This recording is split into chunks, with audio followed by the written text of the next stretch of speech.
নমস্কার। আরও একটি নতুন ভিডিওয় আপনাদের স্বাগত জানাই। আমি শ্রী বিশ্বজিৎ। আজ আমার আলোচনার বিষয় বিবাহিত জীবন কেমন হবে এবং বিবাহিত জীবনে কেতুর প্রভাব। মূলত চারটি বিষয়ের উপর এই ভিডিওটি এগিয়ে যাবে। প্রথমত, বিয়ে হবে কি না। দ্বিতীয়ত, বিবাহ যদি হয় সেটি সামাজিক বিবাহ হবে নাকি লাভ ম্যারেজ হবে। আর চতুর্থ, বিবাহের পর উন্নতি যোগ সেটি কেমন তৈরি হতে পারে। তাহলে এই বিষয়টি কমপ্লিট অ্যানালাইসিস করার চেষ্টা করব। যারা ভিডিওটি দেখতে শুরু করছেন কমপ্লিটলি দেখবেন এবং দেখার পর যদি ভালো লাগে অবশ্যই লাইক করার সাথে সাথে বেশি বেশি করে শেয়ার করে দেবেন এবং চ্যানেলটি সাবস্ক্রাইব করে রাখবেন। চলে এসছি মূল আলোচনায়। দেখুন, কেতু এমন একটা গ্রহ, সে আদতে কোনো গ্রহ নয়। কেতু হচ্ছে ছায়া গ্রহ। কেতুর মধ্যে নিজস্বতা কিছু নেই। কেতু যে রাশিতে অবস্থান করবে সেই রাশির অধিপতির ন্যায় কিছুটা হলেও প্রভাব বিস্তার করার চেষ্টা এটি করবে। আর দ্বিতীয়ত হচ্ছে, কেতুর মধ্যে রয়েছে ত্যাগ, তিতিক্ষা এবং তপস্যা। তাহলে বিবাহিত জীবনে কোন কোন ক্ষেত্রে এর সুপ্রভাব আপনি পেতে পারেন আর কোন কোন ক্ষেত্রে এর নেগেটিভ ইম্প্যাক্ট আসতে পারে, কমপ্লিট অ্যানালাইসিস করব। সবচেয়ে প্রথমেই দেখব বিবাহ হবে কি না। তাহলে যারা জ্যোতিষমূলক ভিডিও দেখেন তারা প্রত্যেকেই জানেন বিবাহের বিচার এটি সপ্তম ভাব থেকে হয়ে থাকে। আপনার লগ্ন যা হবে, লগ্নের সপ্তম ভাব হচ্ছে বিবাহের ঘর। তাহলে যদি আমরা উদাহরণের জন্য ধরেই নিই যে আপনার লগ্ন হচ্ছে মীন, সেক্ষেত্রে বিবাহের ঘর হবে কন্যা, সপ্তম ভাব সরাসরি। যদি আপনার লগ্ন হয় কর্কট, সেক্ষেত্রে বিবাহের ঘর হবে মকর। এইভাবে বিষয়টিকে দেখে নিতে হবে। এবারে কেতুর প্রভাব যদি সপ্তম ভাবে থাকে, অর্থাৎ হতে পারে যে আপনার কেতু সপ্তম ভাবে অবস্থান করে রয়েছে। সপ্তম ভাবে অবস্থান করে আছে তার মানেই হচ্ছে লগ্নে আপনার রাহু অবস্থান করছে। সেক্ষেত্রে আমরা বলতে পারি সপ্তম ভাবে কেতু রয়েছে। এছাড়া যদি দৃষ্টি থাকে, অনেক শাস্ত্রে কেতুর কোনো দৃষ্টি নেই এইভাবে দেখা হয়েছে। আবার অনেক শাস্ত্রেই বর্ণনা রয়েছে কেতু দৃষ্টি রাহুর ন্যায় ধরতে হবে। অর্থাৎ পঞ্চম, সপ্তম, নবম, দ্বিতীয় এবং দ্বাদশ এই ভাবগুলিতে কেতু দৃষ্টি রয়েছে, এটাও অনেক শাস্ত্রে দেখা হয়। আপনি কোনটা ফলো করবেন সেটা আপনার বিষয়। তবে একজ্যাক্টলি আমি কেতু দৃষ্টি রয়েছে এটা ধরেই প্রেডিকশন করার চেষ্টা করি। তাহলে সপ্তমভাবে যদি কেতু অবস্থান করে বা সপ্তমভাবে যদি কেতুর উপস্থিতি থাকে, যে কোনোভাবেই হোক, সেক্ষেত্রে কিন্তু বলতে পারি কেতুর প্রভাব আপনার বিবাহিত জীবনের উপর পড়বে। প্রশ্ন হচ্ছে বিবাহিত জীবন কেমন হবে, এটা সবচেয়ে শেষে আলোচনা করব। তার আগে বিষয়গুলি দেখতে হবে। সামাজিক বিবাহ।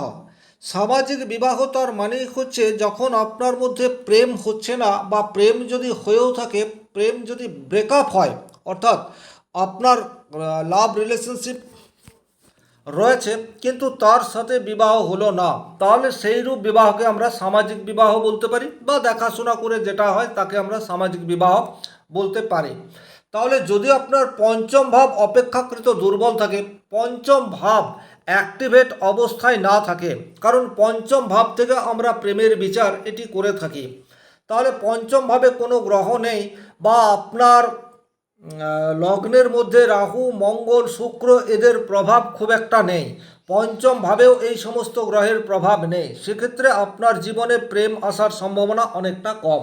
আর প্রেম যদি না আসে সেক্ষেত্রে প্রেম বিবাহ হবার জায়গা সেটাও থাকবে না। তাহলে সামাজিক বিবাহ হতে পারে কখন, যদি সপ্তমভাবে কেতুর অবস্থান করে থাকে। এবারে এই জায়গাতে একটা প্রশ্ন আসে, কেতু কিন্তু বিবাহের জন্য একদম যে উপযুক্ত এই রকম নয়, কারণ কেতুর মধ্যে ভোগ বিলাসের ইচ্ছা সেটি কিন্তু খুব একটা নেই। কেতুর মধ্যে রয়েছে ত্যাগ, তিতিক্ষা এবং তপস্যা।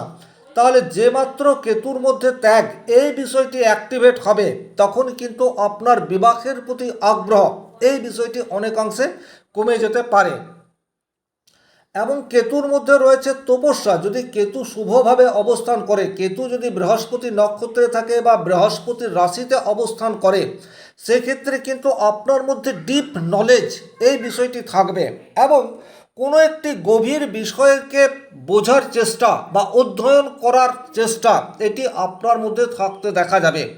এবং বিবাহের প্রতি আসক্তি এই বিষয়টি আপনার অনেকাংশে কম থাকতে পারে।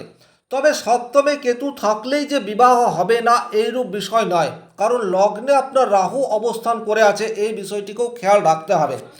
লগ্নে রাহু জীবনকে এনজয় করতে চায়, সমস্ত ভোগ বিলাস যা কিছু অর্জন করা সম্ভব সেই সমস্ত কিছু পাবার তীব্র আকাঙ্ক্ষা সেটি আপনার মনের মধ্যে অবশ্যই তৈরি হয়। সুতরাং এই জায়গাতে বিবাহ হবে না সপ্তমে কেতু থাকলে এইরূপ ভাবার কারণ নেই। দ্বিতীয়ত, সপ্তম পতি কীরূপ অবস্থায় রয়েছে সেটাও ইন্ডিকেট করবে যে আপনার বিবাহ হবে কি না।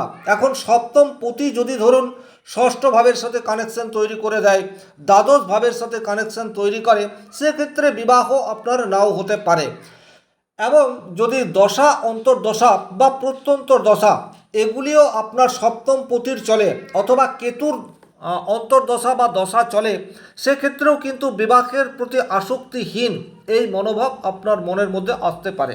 তাহলে একজ্যাক্টলি আপনার বিবাহ হবে কি হবে না সেটা শুধুমাত্র কেতুর উপস্থিতি দেখেই নির্ধারিত করা যাবে না। সপ্তম ভাব কি অবস্থায় রয়েছে, সপ্তম পতি কি অবস্থায় রয়েছে, এবং আপনার বিবাহের সময়ে অর্থাৎ যে এজে সাধারণত বিবাহ হয় সেই সমস্ত এজে যদি আপনার সপ্তম পতির দশা অন্তর্দশা না চলে, সেক্ষেত্রে বিবাহ আপনার বিলম্বিত হতে পারে, অনেক ক্ষেত্রে বিবাহ নাও হতে পারে। একজ্যাক্টলি বিবাহ হবে কি হবে না সেটি সপ্তম ভাব দশা অন্তর্দশা তার উপর নির্ভর করবে। সামাজিক বিবাহের ক্ষেত্রে যেটা দেখা যাচ্ছে সেটি যদি পঞ্চম ভাব পীড়িত থাকে বা পঞ্চম ভাব দুর্বল থাকে, পঞ্চম ভাবে কোনো গ্রহই না থাকে, আপনার মধ্যে শুক্র মঙ্গলের প্রভাব অপেক্ষাকৃত কম থাকে, সেক্ষেত্রে কিন্তু প্রেম এটি আসবে না, তখন সামাজিক বিবাহ হওয়ার সম্ভাবনা তৈরি করে দেবে। আর যদি আপনার পঞ্চম ভাব অনেক বেশি শক্তিশালী হয়, পঞ্চম ভাবে শুক্র রাহু মঙ্গল এই সমস্ত গ্রহ থাকে এবং সপ্তম ভাব সেটিও অনেক বেশি শক্তিশালী থাকে, পঞ্চম ভাবের সাথে সপ্তম ভাবের কোনো রকম কানেকশন তৈরি হয়, তখন কিন্তু লাভ ম্যারেজের সম্ভাবনা এটি অনেকাংশে বৃদ্ধি হয়। সেটি কিন্তু অবশ্যই আপনার জন্মকুণ্ডলী ভালোভাবে বিশ্লেষণ করে বুঝতে হবে।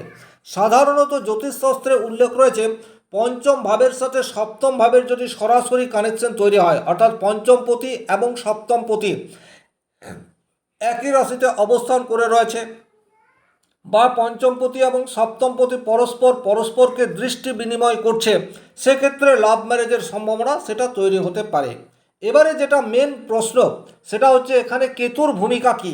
দেখুন, যদি আপনার পঞ্চম ভাবের উপর কেতুর উপস্থিতি থাকে তাহলে কিন্তু আপনার প্রেম সেটা যদি চলেও আসে সেটি কিন্তু বিবাহ পর্যন্ত নাও যেতে পারে, কারণ প্রকাশ করার ক্ষমতা সেটি কেতুর মধ্যে নেই। অনেক ক্ষেত্রে পঞ্চম ভাবে যদি কেতু অবস্থান করে সেক্ষেত্রে ওয়ান সাইড লাভ এই বিষয়টি কিন্তু দেখতে পাওয়া যায়, অথবা বিবাহের পূর্বে বিশেষ কোনো গোলযোগ সেটি কিন্তু আপনার দিক থেকে চলে আসতে পারে অথবা আপনার ভালোবাসার মানুষটির দিক থেকেও চলে আসতে পারে। যখন পঞ্চম ভাবে কেতু অবস্থান করে থাকবে সেক্ষেত্রে কিন্তু বিবাহ পূর্ববর্তী জীবনে অবশ্যই গোলযোগ এই বিষয়টি চলে আসবে, অকারণে বিবাহ বিলম্বিত হওয়া এই বিষয়টি দেখতে পাওয়া যাবে। সব কিছু ঠিকঠাক রয়েছে, বিবাহের দিন সেটা হয়ে গেছে, কিন্তু তারপরেও বিবাহ হলো না, অর্থাৎ কোনো না কোনো কারণে বিবাহ ভেঙে গেল, এই ধরনের ঘটনা সেটি কিন্তু পঞ্চম ভাবে যদি কেতু অবস্থান করে সেক্ষেত্রে দেখতে পাওয়া যায়। সেম পরিস্থিতি কিন্তু সপ্তম ভাবে যদি কেতু অবস্থান করে সেক্ষেত্রেও চলে আসতে পারে, অর্থাৎ বিবাহের দিন ঠিক হয়ে গেছে অথচ বিবাহ হচ্ছে না, এইরূপ পরিস্থিতি কিন্তু চলে আসতে পারে। অর্থাৎ বিবাহের আগে কিছু প্রবলেম এটা আসার প্রবাবিলিটি এটা বৃদ্ধি করে দেয়। কিন্তু কেতু যদি শুভ হয় তাহলে আপনার কেতু শুভ না অশুভ এটা কিভাবে বুঝবেন? এটা কিন্তু কেতু যে রাশিতে অবস্থান করবে সেই রাশির অধিপতি গ্রহ কোথায় রয়েছে এটা থেকে বুঝতে হবে। দ্বিতীয়ত, কেতু কোন গ্রহের নক্ষত্রে রয়েছে এটা থেকে বুঝতে হবে। সাধারণত কেতু যদি মনে করুন মঙ্গলের রাশিতে অবস্থান করে, অর্থাৎ মেষ বা বৃষ বা বৃহস্পতির রাশি মীন বা ধনু, সেক্ষেত্রে অনেকাংশে পজিটিভ রেজাল্ট এটি দিতে পারে। কিন্তু শুক্রের দুটি রাশিতে কেতু অবস্থান করলে কেতু কিন্তু খুব একটা শুভ ফল এটা দিতে পারবে না। রবির বা চন্দ্রের রাশি অর্থাৎ কর্কট বা সিংহে যদি কেতু অবস্থান করে সেক্ষেত্রেও কিন্তু খুব ভালো রেজাল্ট আশা করতে পারেন না। কন্যার ঘরে যদি কেতু অবস্থান করে কিছুটা হলেও পজিটিভ রেজাল্ট আপনারা আশা করতে পারেন। তাহলে এইভাবে কিন্তু আপনাদেরকে দেখে নিতে হবে যে কেতু কোনভাবে অবস্থান করে রয়েছে। এবারে বিবাহের পর উন্নতি যোগ এবং কেতুর ভূমিকা দেখুন, কেতু এমন একটা গ্রহ যে কিন্তু গভীর কোনো নলেজ এই বিষয়টিকে ইন্ডিকেট করে থাকে। কেতুর মধ্যে রয়েছে গুপ্ত সাধনা বা গুপ্ত বিদ্যা অর্জন করার চেষ্টা। তাহলে আপনার সপ্তম ভাবে যদি কেতুর প্রভাব থাকে, কারণ সপ্তম ভাব থেকেই বিবাহের বিচার হয়, সেক্ষেত্রে কিন্তু আপনার লাইফ পার্টনারের মধ্যে গুপ্ত সাধনা করার একটা মানসিকতা সেটি তৈরি হতে পারে এবং গভীর কোনো বিষয়ে প্রবল দক্ষতা এই বিষয়টি কিন্তু অর্জন করে ফেলতে পারে। যেমন তন্ত্র মন্ত্র জ্যোতিষ বা আধ্যাত্মিক কোনো পথে প্রবল উন্নতি, এই ধরনের কাজের সাথে কিন্তু কেতু ভীষণভাবে নিজেকে রিলেক্ট করতে পারে। আর লাইফ পার্টনারের মধ্যে যদি এই সমস্ত গুণাবলীর মধ্যে কোনো একটি গুণ থাকে, সেক্ষেত্রে কিন্তু বিবাহের পর উন্নতি সেটা আপনার চলেই আসতে পারে। তবে অবশ্যই এখানে দেখে নিতে হবে আপনার সপ্তম ভাবের সাথে দ্বিতীয় ভাব এবং একাদশ ভাবের কোনোরূপ সম্পর্ক তৈরি হয়েছে কি না। একাদশ ভাব মানে হচ্ছে সার্বিক সফলতা এবং দ্বিতীয় ভাব মানে হচ্ছে অর্থ। যদি এই ধরনের কানেকশন তৈরি হয়ে থাকে, সেক্ষেত্রে কিন্তু কেতুর প্রভাবে বিবাহিত জীবনে উন্নতি এই বিষয়টি চলে আসতে পারে। তবে ওভারঅল আমি যেটা দেখেছি, সপ্তমভাবে কেতু সেটি কিন্তু বিবাহিত জীবনের জন্য খুব একটা শুভ নয়। অকারণে গোলযোগ এবং সন্দেহ এই বিষয়টি কিন্তু আসতে দেখা যায়। তাহলে এই ছিল এই ভিডিওটির মূল আলোচ্য বিষয়। যদি ভিডিওটি ভালো লাগে সেক্ষেত্রে লাইক করবেন, কোথাও কোনো প্রশ্ন বা সংশয় থাকলে কমেন্ট বক্সে লিখে জানাবেন, আর চ্যানেলে নতুন হয়ে থাকলে সাবস্ক্রাইব করে পাশে থাকা অল নোটিফিকেশন বেল আইকনটি প্রেস করে দিন। আজকের মতো বিদায় নিচ্ছি, ভালো থাকুন, সুস্থ থাকুন, ধন্যবাদ।